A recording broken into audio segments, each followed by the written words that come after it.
जय हिंद स्टूडेंट्स, मैं हूं रवि कुमार सक्सेना। आपका अपना छोटा सा प्यारा चैनल नंबर वन क्लासेस में आपका स्वागत है।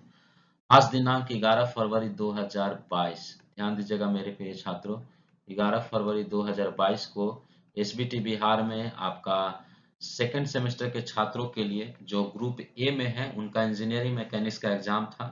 सो ये हमारे पास जो है 2022 का, जो कि 11 फरवरी 2022 में एग्जाम हुआ था। हालांकि यहाँ पर 2021 लिखा रहेगा क्योंकि 2021 से सेशन चल रहा है। सो इवेंट सेमेस्टर यानी कि सेकंड सेमेस्टर का जो है बच्चे लोग का एग्जाम था। सो आज हम उसका एमसीक्यू लेकर आए हैं। सो आप जो है कितना एमसीक्यू सही किए हैं और कितना गलत किए हैं आप हमारे वीडियो के द्वारा जो है मिला सकते हैं। तो चलिए समय को न व्यर्थ करते हुए हम क्वेश्चन नंबर 1 की ओर आएंगे। सो आपका क्वेश्चन जो है ये था, पहला question, A zero angle of friction implies that, यानी कि घर्षण कोण शून्य का तात्पर्य है जब जीरो एंगल हो जाए। ठीक है, जब जो है आपका फ्रिक्शन में यानी कि एंगल ऑफ फ्रिक्शन अगर जीरो हो जाएगा। ध्यान दीजिएगा मेरे प्रिय छात्रों, एंगल ऑफ फ्रिक्शन अगर जीरो हो जाए यानी कि वहां पर फ्रिक्शन नहीं है। ये तो सबसे आसान क्वेश्चन था, यानी कि फ्रिक्शन फोर्स इज जीरो, जहां पर फ्रिक्शन फोर्स क्या हो जाएगा, जीरो हो जाएगा।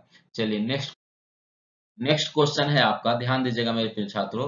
ए body of weight W is placed on a rough incline plane, यानी जो बॉडी है वो आपका रफ इंक्लाइन प्लेन पर रखा हुआ है। ठीक है, और वो जो है बॉडी का वेट क्या है, तो W है। ठीक है, W है।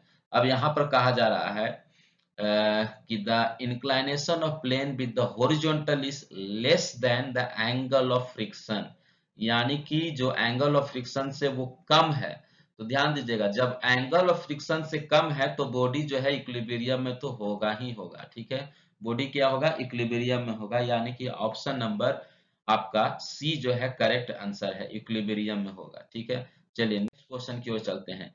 Coulomb friction of friction between dash dash dash surfaces, यानी कि यहाँ पर जो क्वेश्चन है कूलम्ब फ्रिक्शन से आया है। डायरेक्ट जो है हम आपको बताए थे ये क्वेश्चन। ठीक है, यहाँ पर क्या हो जाएगा, आपका ड्राई फ्रिक्शन होगा। ठीक है, जो कूलम्ब फ्रिक्शन होता है वो ड्राई सरफेस में होता है। ठीक है, कौन सा सरफेस में, तो ड्राई सरफेस में होता है, यानी कि इसका आंसर जो है आपका बी नंबर जो है आपका सही आंसर हो जाएगा। ठीक है, अब हम आते हैं नेक्स्ट क्वेश्चन की ओर। देखिए क्वेश्चन क्या कह रहा है, ए 1 kg ब्लॉक, यानी कि आपका सीधा सीधी कहें तो मास दिया हुआ है। मास कितना है, तो 1 kg, 1 kg मास है। ठीक है, और कोएफिशिएंट ऑफ फ्रिक्शन यानी कि म्यू, म्यू कितना दिया है आपका, तो म्यू दिया है 0.1। ये फोर्स, ठीक है, यानी कि आपका एफ दिया है, एफ इक्वल टू यानी कि फोर्स इक्वल टू 0.8 न्यूटन दिया है। ठीक है, अब जो है यहाँ पर पूछा जा रहा है कि फ्रिक्शन फोर्स क्या होगा, क्या होगा, तो फ्रिक्शन फोर्स। ठीक है, friction force equal to what, तो फ्रिक्शन फोर्स कैसे निकलेगा। ठीक है, नॉर्मली अगर हम बात करें तो यहाँ पर जो है एक ब्लॉक है जिसका जो है आपका वेट तो नीचे की ओर ऐड करता है, W इक्वल टू mg होता है। यहाँ पर m का वैल्यू जो है 1 है और g का वैल्यू आपका 9.81 हो जाएगा। तो अगर हम W की बात करेंगे तो 9 पॉइंट आपका 81 हो जाएगा। ठीक है, तो W नीचे की ओर ऐड किया तो नॉर्मल रिएक्शन ऊपर की ओर ऐड करेगा जिसका वैल्यू जो है W के बराबर होगा, यानी कि 9.81 होगा। सो यहाँ से अगर हम फ्रिक्शन फोर्स निकालना चाहे तो mu equal F equal to mu into R, F equal to mu into R, और म्यू का वैल्यू 0.1 गुने आर का वैल्यू आपका 9.81 हो गया। ठीक है, सो यहाँ से आपका आ जाएगा 0.981। ठीक है, जो कि ऑप्शन नंबर ए में दिया है, लेकिन ये आंसर आपका सही नहीं होगा। क्यों, क्योंकि यहाँ पर देखिए जो आपका फोर्स का वैल्यू है, ठीक है, ये फोर्स का वैल्यू है आपका कितना है, फोर्स का वैल्यू जो है 0.8 दे रहा है, जबकि फ्रिक्शन का वैल्यू कितना आ रहा है, फ्रिक्शन का वैल्यू कितना आ रहा है, तो 0 पॉइंट आपका 98 आ रहा है। ठीक है, 0.98 आ रहा है। तो यहाँ पर जो है फोर्स जो है आपका कम है, फोर्स क्या है, कम है, जबकि फ्रिक्शन जो है, फ्रिक्शन फोर्स ज्यादा है। सो इस केस में हम जो है फोर्स को ही कंसीडर करेंगे, यानी कि हम इसको कंसीडर करेंगे, यानी कि जो आपका क्वेश्चन में जो दिया है 0.8, यही आपका आंसर होगा, यही आपका क्या होगा, आंसर होगा, यानी कि 0.8 जो है आपका सही आंसर हो जाएगा इस क्वेश्चन के लिए। चलिए नेक्स्ट क्वेश्चन की ओर आते हैं। First moment of area about x axis, ठीक है, यानी कि मोमेंट ऑफ एरिया पूछ रहा है तो सबसे पहले तो इंटीग्रेशन होगा। ठीक है, क्यों, अब देखिए मान लीजिए ये कोई बॉडी है, ठीक है, अब इसका एक्स एक्सिस के अलॉन्ग में पूछ रहा है, यानी कि एक्स एक्सिस के अलॉन्ग में, यानी कि देखिए एक्स एक्सिस के अलॉन्ग में तो आपका वाई में जाएगा, ठीक है, तो ये क्या हो जाएगा वाई, एक्स एक्सिस में क्या होगा आपका वाई में आएगा, यानी कि वाई आपका हो जाएगा, ठीक है। उसके बाद हम कोई बॉडी को अगर हम किसी के रिस्पेक्ट में कर रहे हैं तो मान लीजिए ए के रिस्पेक्ट में कर रहे हैं, ठीक है, तो वाई डी ए हो जाएगा, वाई डी ए हो जाएगा, ठीक है, वाई डी हो जाएगा, यानी कि ये आपका आंसर सही हो जाएगा। नेक्स्ट क्वेश्चन है, the position of centre of gravity of solid hemisphere, ठीक है, हेमिस्फीयर के लिए पूछा गया, हेमिस्फीयर के लिए पूछा गया, ठीक है, हेमिस्फीयर के लिए, ठीक है, एम आई एस एच, ठीक है, एस पी यहाँ हो जाएगा हेमिस्फीयर के लिए, ठीक है। तो हेमिस्फीयर के लिए जब पूछा गया है तो हेमिस्फीयर का आपका सेंटर ऑफ ग्रेविटी क्या होता है, तो डायरेक्ट आपको याद होगा फार्मूला 3/8 डिवाइड इनटू आर, ठीक है, यानी कि इसको हम ऐसे भी लिख सकते हैं 3r/8, 3r/8, तो जो कि आपका ऑप्शन नंबर किसमें दिया है, तो ए में दिया है, तो ये आपका बिल्कुल सही आंसर हो जाएगा। और ये क्वेश्चन जो है हम आपको जो है डायरेक्ट मेरा एमसीक्यू में दिया हुआ भी है, आप वहां से जो है डायरेक्ट आप पढ़े होंगे तो आपको मालूम होगा। नेक्स्ट क्वेश्चन है, ठीक है, the centre of gravity of solid circular cone, ठीक है, यहाँ पर कोन की बात हो रहा है, ध्यान से समझिएगा मेरे प्रिय छात्रों, यहाँ पर किसकी बात हो रहा है, कोन की बात हो रहा है। तो मान लीजिए ये आपका कोन हो गया, ठीक है, ये आपका कोन हो गया, divides the axis in the ratio of, divides the axis in the ratio of, मान लीजिए इसका जो है आपका सेंट्रॉइड, मान लीजिए सेंटर ऑफ ग्रेविटी मान लीजिए यहाँ पर होगा, ठीक है, सेंटर ऑफ ग्रेविटी क्या होगा यहाँ पर होगा, ठीक है। अब यहाँ पर सेंटर ऑफ ग्रेविटी होगा तो जो इसको डिवाइड जो करता है वो कितना जो है आपका रेशियो होगा ये पूछा जा रहा है, ठीक है। तो जो नीचे का रेशियो होता है वो क्या होता है, h/4 होता है, h/4 होता है, और ऊपर का रेशियो क्या हो गया, जो यहाँ से यहाँ जो आपका ये वाला है ये कितना पार्ट है, तो ये जो है आपका 3/4 है, यानी कि 3/4 h है, 3/4 h है। अब यहाँ पर ध्यान दीजिए, अब दोनों का अगर हम रेशियो की बात करेंगे तो दोनों का रेशियो क्या होगा, तो दोनों का रेशियो करने के लिए हमको जो है इसको डिवाइड करके देखेंगे, ठीक है, तो 3h/4, ठीक है, डिवाइडेड बाई h/4, ठीक है। सो यहाँ से जो है h/4 है, ठीक है, तो ध्यान दीजिए ये जो है आपका हो जाएगा 3/4, ठीक है, इंटू 3/4 इंटू यहाँ 4/h हो जाएगा, तो 4 से 4 कट गया, h से h कट गया, ठीक है, यानी कि आपका जो रेशियो बचा वो 3:1 का बच गया, 3:1 का हो गया। सो 3:1 जो है आपका आंसर दिया है ऑप्शन नंबर सी में, ठीक है, ऑप्शन नंबर सी में दिया है, जो कि ये आपका सही आंसर हो जाएगा। चलिए क्वेश्चन नंबर हम 8 की ओर आते हैं। क्वेश्चन नंबर 8 कहता है the centroid of triangle of a point of intersection to its, intersection की बात किया जा रहा है, सेंट्रॉइड की बात किया जा रहा है किसका, तो ट्रायंगल का, ठीक है। तो ये तो हमेशा जो है मीडियन होता है, ठीक है। मान लीजिए ए आपका जो है हो गया, ठीक है, ए एक भुजा से हो गया और एक भुजा से हो गया, ठीक है, ये यहाँ पर आएगा, तो ये आपका कौन सा पॉइंट होगा, मीडियन ही होगा, ठीक है, मीडियंस हो जाएगा, ठीक है, माध्यिकाओं होता है, ठीक है। नेक्स्ट क्वेश्चन की ओर, if the efficiency of lifting machine is kept constant, इस क्वेश्चन में जो है ट्रिक है, ठीक है, बहुत सारे बच्चे लोग जो है नहीं बना पाए होंगे, हालांकि क्वेश्चन जो है ट्रिकी क्वेश्चन है और क्वेश्चन जो है आसान है, ध्यान से समझिएगा। Efficiency of a lifting machine, formula क्या होता है, efficiency equal to ma/var, efficiency equal to ma/var। अब यहाँ पर कहा जा रहा है कि एफिशिएंसी जो है हम कांस्टेंट रख रहे हैं, यानी कि एफिशिएंसी को हम कांस्टेंट कर दिए तो यहाँ पर हो जाएगा ma/var, ठीक है, ये आपका कांस्टेंट हो गया, यानी कि ma जो हो गया ma equal to c into V R हो जाएगा, तो ये तो हम कांस्टेंट रख लिए हैं, तो यहाँ पर जो है जो ma जो है वो डायरेक्टली प्रोपोर्शनल हो जाएगा वी आर का। क्यों, यहाँ पर जो है ma जो है डायरेक्टली प्रोपोर्शनल होगा वी आर का, किस केस में, जब जो है एफिशिएंसी को हम कांस्टेंट रखेंगे। ध्यान दीजिएगा मेरे प्रिय छात्रों, अगर एफिशिएंसी को अगर हम कांस्टेंट रखेंगे तो डायरेक्टली प्रोपोर्शनल नहीं होगा, इनवर्सली प्रोपोर्शनल होगा। लेकिन यहाँ पर कहा जा रहा है कि अगर हम एफिशिएंसी को कांस्टेंट रख रहे हैं, ठीक है, कंडीशन क्या है, if the efficiency of lifting machine is kept constant, constant रखेंगे तब जो है डायरेक्टली प्रोपोर्शनल होगा, अगर कांस्टेंट नहीं रहता तो इनवर्सली प्रोपोर्शनल होता है वेलोसिटी रेशियो का। तो फिलहाल जो है कांस्टेंट की बात किया गया है, इसलिए डायरेक्टली प्रोपोर्शनल होगा मेरे प्रिय छात्रों। ठीक है, तो ये क्वेश्चन कहाँ टफ था, क्वेश्चन तो ट्रिक के साथ था, यहाँ फार्मूला के अंदर में क्वेश्चन दिया है।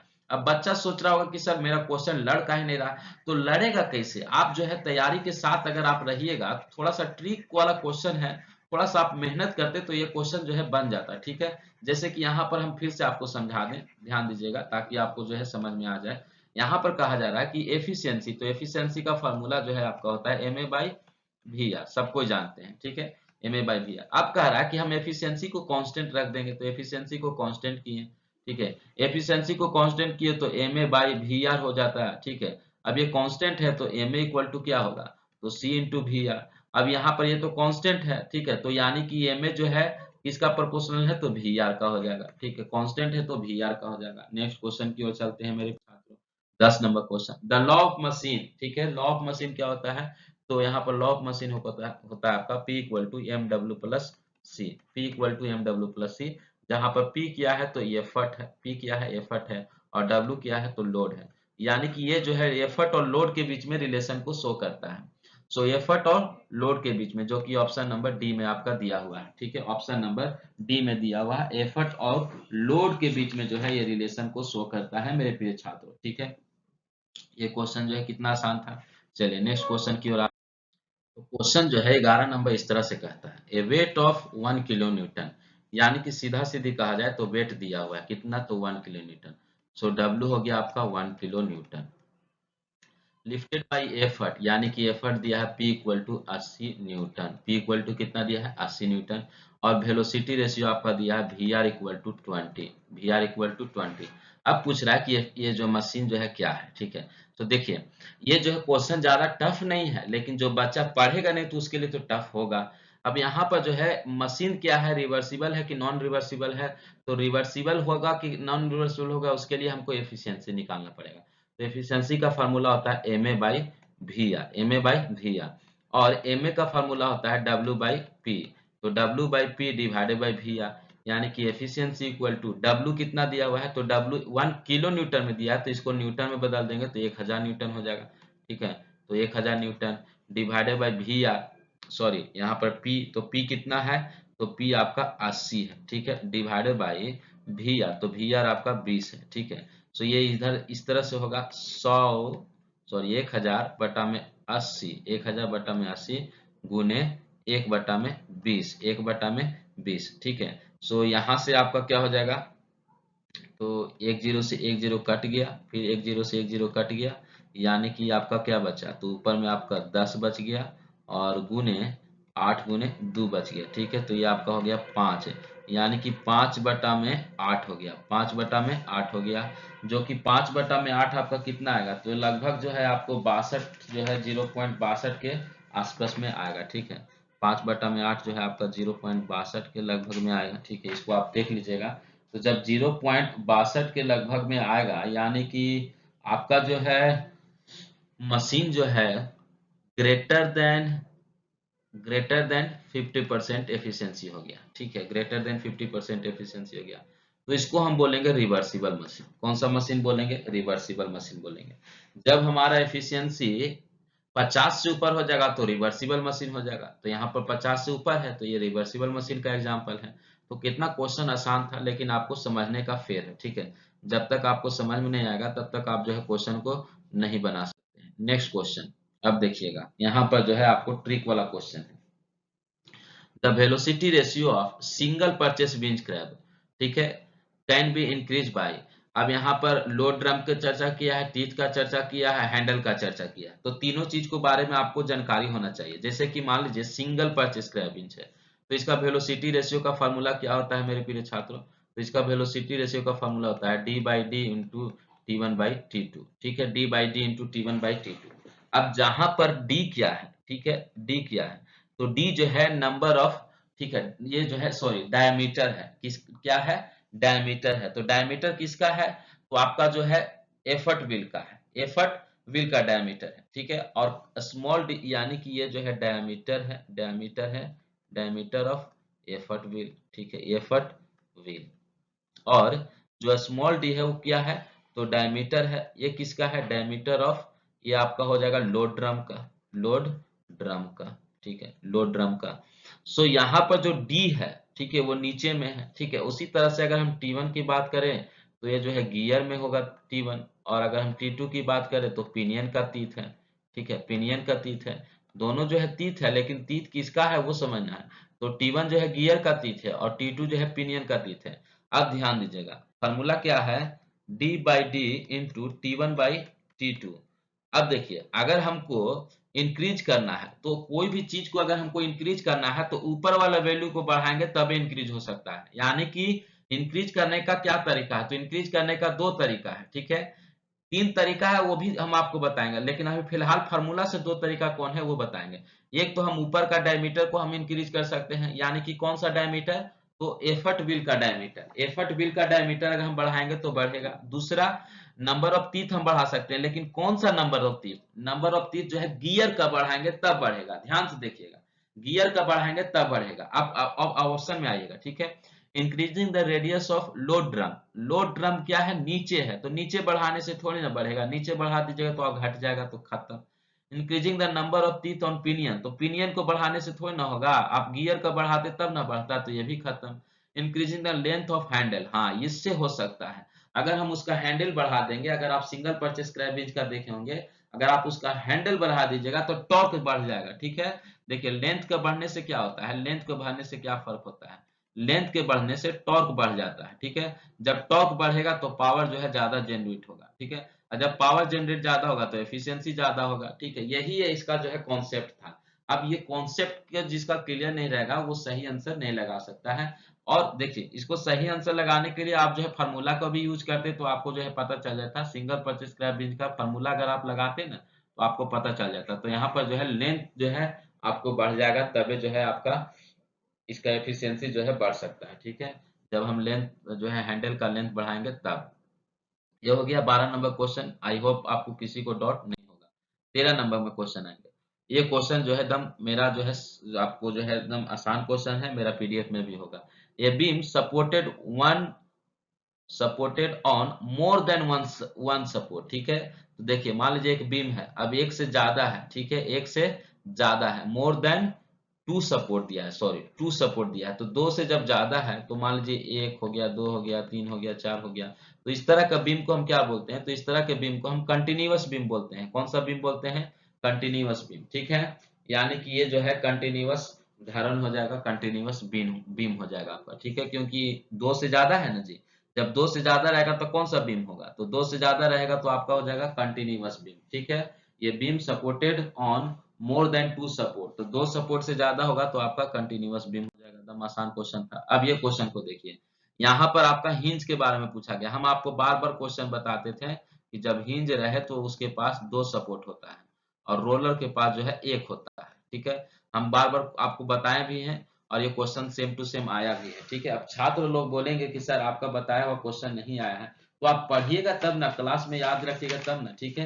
तो ये क्वेश्चन जो है सबसे आसान क्वेश्चन था, तो यहाँ पर फिलहाल हिंज के लिए पूछा गया है, यानी कि 2 हो जाएगा। चलिए 2 हो जाएगा। नेक्स्ट क्वेश्चन की ओर आते हैं। The moment of couple is, यानी कि कपल कौन सा वेक्टर है, ठीक है, कपल जो है कौन सा वेक्टर है, ठीक है। डायरेक्ट जो है मेरा पीडीएफ से आया क्वेश्चन, ठीक है। आप पीडीएफ में पढ़े होंगे, कपल जो है फ्री वेक्टर है। कौन सा वेक्टर है, फ्री वेक्टर है, ठीक है। चलिए क्वेश्चन हो गया। नेक्स्ट क्वेश्चन ध्यान दीजिएगा।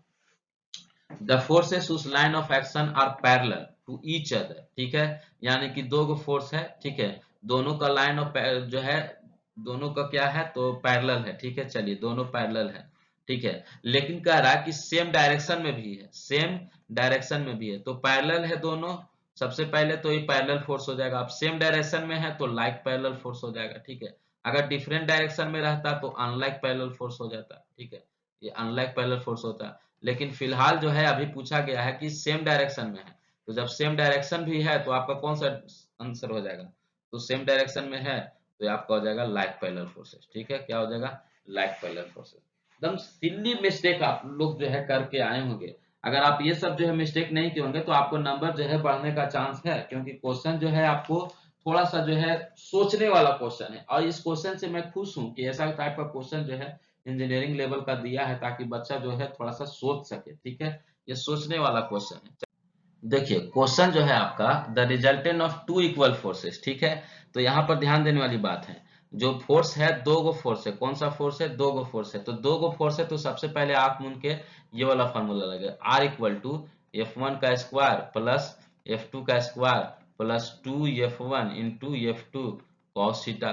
ठीक है, जब हम इंपॉर्टेंट क्वेश्चन दिए तो आपको बताया भी थे कि दो गो फोर्स रहेगा तो सबसे पहले ये फॉर्मूला लगा दीजिएगा। अब यहाँ पर बोल रहा है कि दोनों जो है इक्वल फोर्स है। कैसा फोर्स है? इक्वल है मेरे प्रिय छात्रों, और दोनों का नाम P है, यानी कि जो F1 का वैल्यू है वो भी P है और F2 का वैल्यू है वो भी P है। ये आपको तो समझ में आ गया। अब इसको रख के देखिए, तो रख के देखिएगा तो आपका हो जाएगा P का स्क्वायर प्लस P का स्क्वायर प्लस 2P, ठीक है, इंटू P और cos थीटा हो जाएगा। ठीक है, P into P cos theta हो जाएगा। सो यहाँ से आपका क्या हो जाएगा? सो हम नीचे यहाँ पर लिखते हैं। सो यहाँ पर आपका हो जाएगा 2P स्क्वायर, इसको जब जोड़ देंगे तो क्या हो जाएगा? 2P square plus plus 2P square cos theta. ठीक है, 2P स्क्वायर कॉस थीटा। तो यहाँ से 2P स्क्वायर को हम कॉमन ले सकते हैं। ठीक है, अंडर रूट में ही रखेंगे तो यहाँ पर आपका क्या हो जाएगा? 1 प्लस कॉस थीटा हो जाएगा, 1 प्लस कॉस थीटा हो जाएगा। अब देखिए 1 प्लस कॉस थीटा है, लेकिन अभी हमारा जो है आंसर नहीं मिला है, तो और आगे का हम प्रोसेस करेंगे और आगे का प्रोसेस करेंगे। ठीक है, तो यहाँ पर जो है 1 प्लस कॉस थीटा है। ठीक है, 1 प्लस कॉस थीटा, तो 1 प्लस कॉस थीटा को हम क्या लिख सकते हैं?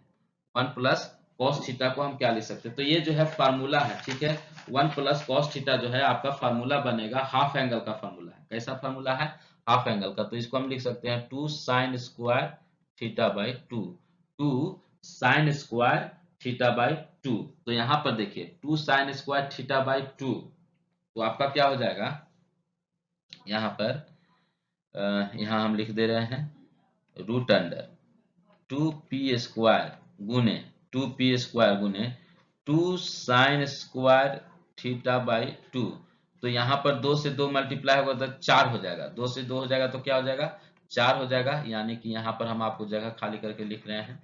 ठीक है, तो 4 हो जाएगा और 4 को हम रूट से बाहर निकालेंगे। 4 को जैसे कि मान लीजिए आपका हो गया root under 4P square, root under 4P square और साइन स्क्वायर थीटा बाई 2 हो गया।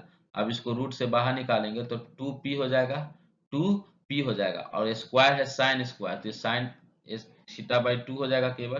तो जो कि ऑप्शन नंबर ए में दिया। अब इतना कोई लड़का लोग करेगा तब उसका आंसर आएगा। ठीक है, थोड़ा सा ट्रिक वाला क्वेश्चन है, थोड़ा सा मानते हैं कि कॉन्सेप्ट बेसिस है। ठीक है, आपको डायरेक्ट जो है हाथ में लड्डू नहीं दिया गया, थोड़ा सा घुमा के लड्डू दिया गया है। थोड़ा सा आपको हाथ बढ़ाना पड़ता तब आपको लड्डू मिलता। ठीक है, तो ये आपका क्वेश्चन। नेक्स्ट क्वेश्चन की ओर आते हैं, 18 नंबर क्वेश्चन। ये फोर्स एक्टिंग ऑन बॉडी में बी, ठीक है, में यानी कि क्या कर सकता है फोर्स? तो फोर्स जो है मोशन को रोक भी सकता है, ठीक है, यानी कि स्लो भी कर सकता है, उसकी गति को मंद कर सकता है, ठीक है, उसका प्रतिबल जो है उत्पन्न कर सकता है और मोशन को चेंज कर सकता है। यानी कि यहाँ पर जो आपका आंसर होगा ना वो ऑल ऑफ दीज होगा, ऑल ऑफ द एबव होगा। ठीक है, इसमें तीनों आंसर जो है आपका सही है, ऑल ऑफ द एबव हो जाएगा। नेक्स्ट क्वेश्चन की ओर चलते हैं। The number of forces are acting at a point to keep a body in equilibrium then, ठीक है, तो क्या होगा? यानी कि बॉडी को इक्विलिब्रियम में रहने के लिए जानते हैं क्या करना पड़ता है? Summation of H equal to 0 होना चाहिए, समेशन ऑफ भी इक्वल टू 0 होना चाहिए, summation of moment equal to 0 होना चाहिए। ठीक है, अब यहाँ पर पूछ रहा है कि the number of forces are acting at a point to keep the body in equilibrium. तो यानी कि समेशन का मतलब क्या हुआ? तो अलजेब्रिक सम, क्या हो गया? Algebraic sum. तो algebraic sum of the forces is 0, तो ये वाला आपका ऑप्शन जो है सही हो जाएगा, जो कि ऑप्शन नंबर बी में दिया है। ठीक है, ध्यान दीजिएगा, ऑप्शन नंबर किस में दिया है? बी में दिया। अलजेब्रिक सम न होगा तो अलजेब्रिक सम जो है यही है, समेशन ये समेशन भी ये सब, तो अलजेब्रिक सम जो है आपका बी नंबर ऑप्शन में दिया है। लास्ट क्वेश्चन की ओर चलते हैं। ठीक है, principle of transmissibility of free body diagram, ठीक है, states that the force acting on a body is a rolling vector, ये भी सही है। ठीक है, और स्लाइडिंग वेक्टर, यानी कि बोथ ए एंड बी आपका इसका आंसर सही हो जाएगा। ठीक है, तो ले दे के हम आपको बोले तो टोटल जो है 20 क्वेश्चन जो आपका आज का क्वेश्चन था, हमने जो है सारा क्वेश्चन आपको करा दिया। ठीक है, आप हमें कमेंट कीजिएगा कि कितना आपको सही हुआ, कितना आपको गलत हुआ, और आगे आपका कौन सा एग्जाम है आप हमें जरूर से जरूर कमेंट कीजिएगा, ताकि अगर आपका विचार होगा आगे का वीडियो आपको चाहिए तो हम आपको जरूर से जरूर देने का प्रदान करेंगे। तब तक के लिए हम विदा लेते हैं मेरे प्रिय छात्रों। जय हिंद, वंदे मातरम।